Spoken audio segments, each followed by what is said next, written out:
ఆశావాదికి నిరాశావాదికి తేడా ఒక్కటే. కష్టమైన పరిస్థితుల్లో కూడా ఆశావాది అవకాశాన్ని వెతుక్కుంటాడు, కానీ నిరాశావాది వెనక్కి తిరిగి వెళ్ళిపోతాడు. ఒక ఆశావాది ముందు సగం నిండిన గ్లాసును పెట్టండి, ఇదేమిటి అని అడిగితే ఆశావాది దాంట్లో సగం నీరు నిండి ఉందని చెప్తాడు. అదే నిరాశావాది అయితే నీళ్లు నిండుగా లేవు అని చెప్తాడు. ఉన్న పరిస్థితుల్లోనే అవకాశాలను వెతుకుంటూ వెళ్ళడమే ఆశావాదం.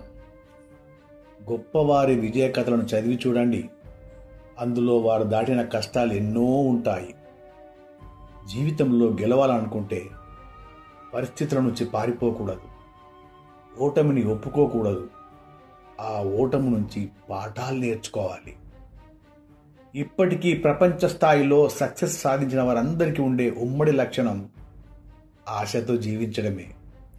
ఈరోజు కాకపోతే రేపైనా అనుకూల ఫలితాలు వస్తాయనే ఆశ మనల్ని ఎల్లవేళలా ఆనందంగా ఉంచుతుంది, ముందుకే నడిపిస్తుంది, ఆయుష్ పెంచుతుంది, ఆనందాన్ని ఇస్తుంది, బతుకు మీద ఆసక్తి కలిగేలా చేస్తుంది. చీకట్లో దీపానికి ఎంత విలువో మనిషికి ఆశ కూడా అంతే విలువైనది. కాబట్టి ఓటమి వచ్చినప్పుడు భయపడకుండా ధైర్యంగా నిలబడితే మనం అనుకున్నవి తప్పక సాధించగలం.